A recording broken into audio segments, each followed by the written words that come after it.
कुछ दिनों में महाकुंभ का आगाज, पर योगी का ध्यान संभल पर क्यों है? ऐसा क्या देखा है?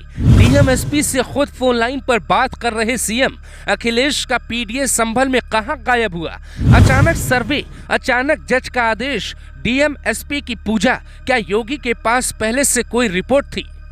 दिल्ली से सिर्फ 200 किलोमीटर दूर संभल में ऐसा क्या हुआ था जिसकी कहानी योगी पूरे देश को बताना चाहते हैं? संभल में ऐसा क्या छिपा है जिसके लिए योगी सरकार कोर्ट और सिस्टम से लोहा लेने को तैयार है? और योगी को ऐसा क्या दिख रहा है जो हमें आपको दिखाई नहीं दे रहा? संभल इकलौता जिला नहीं जहां मुसलमानों का कंट्रोल लंबे वक्त से रहा। 4 किरदार हैं, एक शहर है। पहले किरदार में नायक योगी है, दूसरे किरदार में डीएम एसपी की कार्रवाई है, तीसरे किरदार में संभल की लोकल पॉलिटिक्स है और चौथे किरदार में कौन है जिसकी कुंडली योगी देश को दिखाना चाहते हैं। सीएम योगी ने कुछ दिन पहले कहा, बटेंगे तो कटेंगे। ये एक नारा था। संभल की घटना ने इस नारे का सच दिखाया। साल 1998 में दंगा हुआ, वहां से हिंदू परिवार चले गए। मंदिर, घर, खाली जमीन, हर जगह कब्जा होता चला गया। साल 1974 से ही संभल में मुस्लिम नेता शफीकुर रहमान बर्क का कंट्रोल बढ़ने लगा। रामपुर में आजम खान का कद बढ़ा तो उधर मुरादाबाद में एसटी हसन का कब्जा बढ़ता गया। यहाँ के हिंदुओं की हालत भारत में रहते हुए भी सबसे ज्यादा खराब होती चली गई।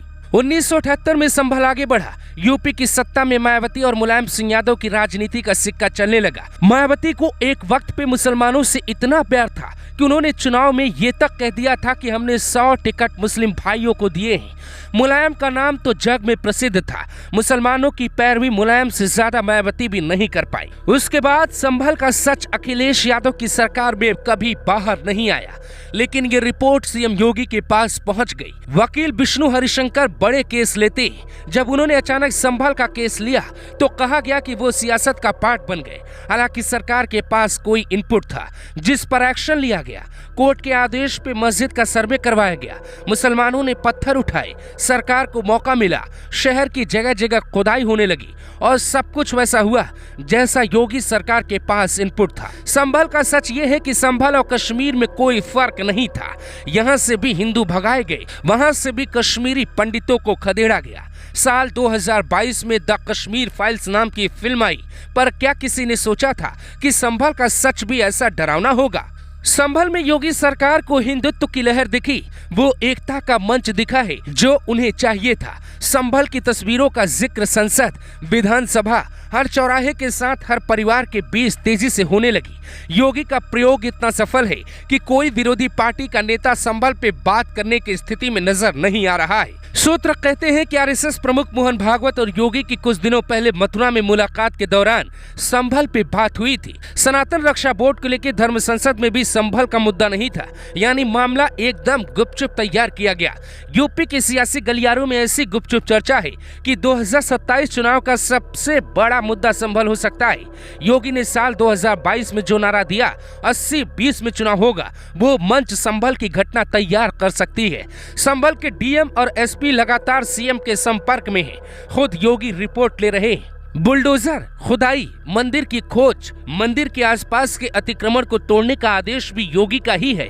सरकार ने अचानक आदेश दिया है कि बिजली चोरी का पता लगाइए ताकि अधिकारी मुसलमानों के घर के भीतर घुस पाए, वो देख पाए कहाँ कुआं है, कहाँ मंदिर है, क्या छिपाया जा रहा है। जो दोनों मंदिर अब तक मिले हैं वो बिजली चोरों की तलाश के दौरान ही मिले हैं। संभल पश्चिम यूपी का वो जिला है जो बहुत कुछ तय कर सकता है। संभल एक जिला है, लेकिन संसद में संभल का मुद्दा है। लखनऊ में विधानसभा में राजा भैया हो या फिर योगी, हर किसी की जुबान पे संभल है, क्योंकि योगी ये दिखाना चाहते हैं कि जो अत्याचार हिंदुओं पर बांग्लादेश के भीतर अभी हो रहा है, वो अत्याचार यूपी के संभल में सालों पहले हो चुका है।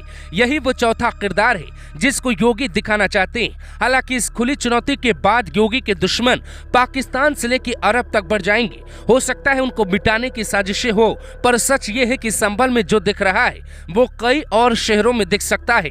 बस योगी के आदेश की देरी है।